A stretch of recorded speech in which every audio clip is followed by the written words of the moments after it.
Attorney General Eric Holder went on CBS News and he gave an address where he highlighted some potential future actions against criminal banks that are doing these schemes. Some of them are doing money laundering, others are doing tax evasion, some are doing both.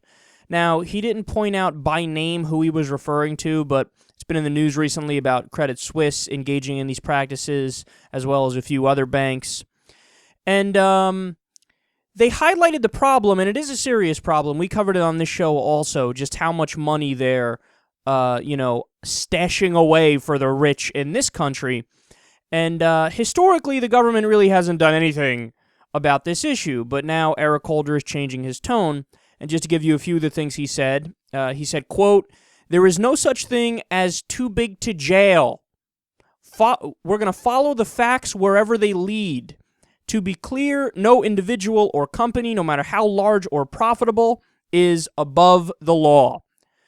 So he's certainly paying some good lip service to these ideals. These are all ideals that we can agree with. I mean, we all like to pretend like justice is blind, or we like to hope that justice is blind, although that's clearly not the case. I mean, we've done stories recently. Remember the affluenza teen?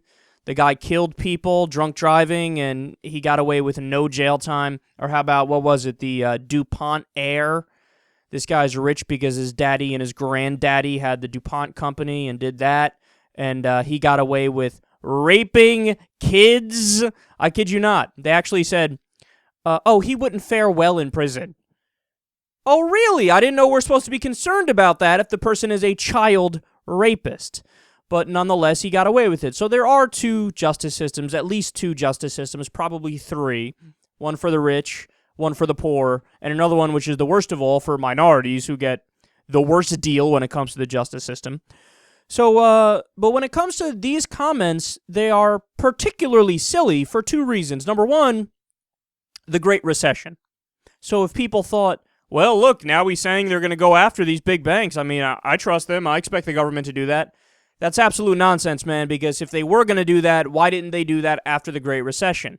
Now, I can go on and give you multiple examples of the wanton criminal activity that happened. And, in fact, I will give you a few. So one of the things that they did was all these big financial institutions would pay the ratings agencies to give them AAAs, and then they would go out and commit massive fraud and sell all these toxic packages to their clients.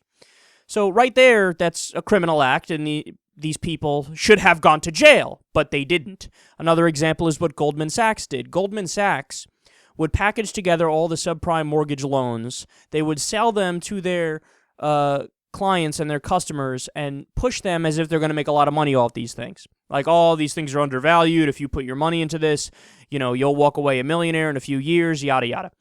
And then what else did they do? They would turn around immediately and bet against the product that they just sold as if it's going to be good. They would bet for that product to fail behind the backs of their clients.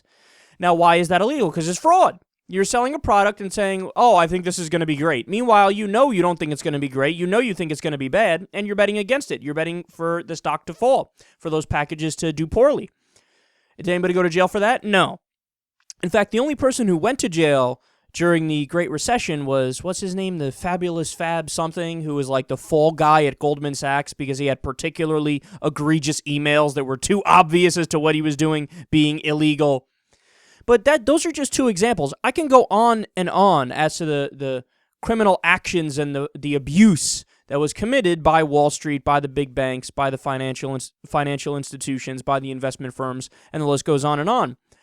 But there's also a second reason as to why you should definitely be skeptical to the idea that the government's going to crack down on the banks.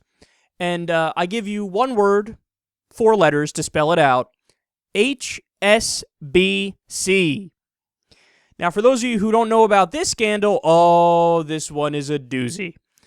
Now, HSBC, of course, is a well-known British bank. Of course, they have a gigantic market here in the U.S. as well. And there was a gigantic story recently that they engaged in money laundering.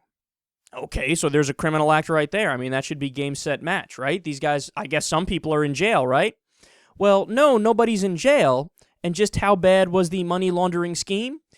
Well, they serviced Hamas, the Iranian government, Mexican drug cartels, and Al-Qaeda.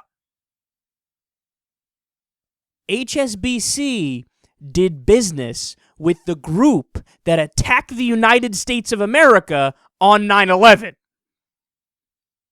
Nobody went to jail. Not a single person went to jail. They settled. I love how there's settling involved when you're doing business with Al-Qaeda or Mexican drug cartels who cut off people's heads on a regular basis.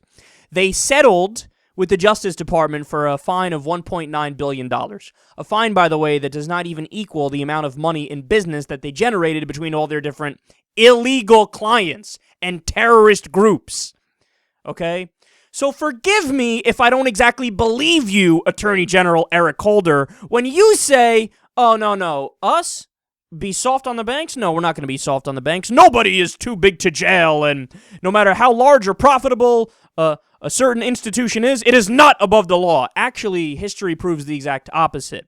So you can come out here and pay lip service all day long if you want and say, oh, yes, we're going to go after them. We're going to crack down. We're going to make sure that people are in jail. We're going to make sure that we do justice here. You could say that all day and night as far as I care, man. You could go on a media tour and spew it till the cows come home. To me, it's irrelevant until I see action and until people actually go to jail.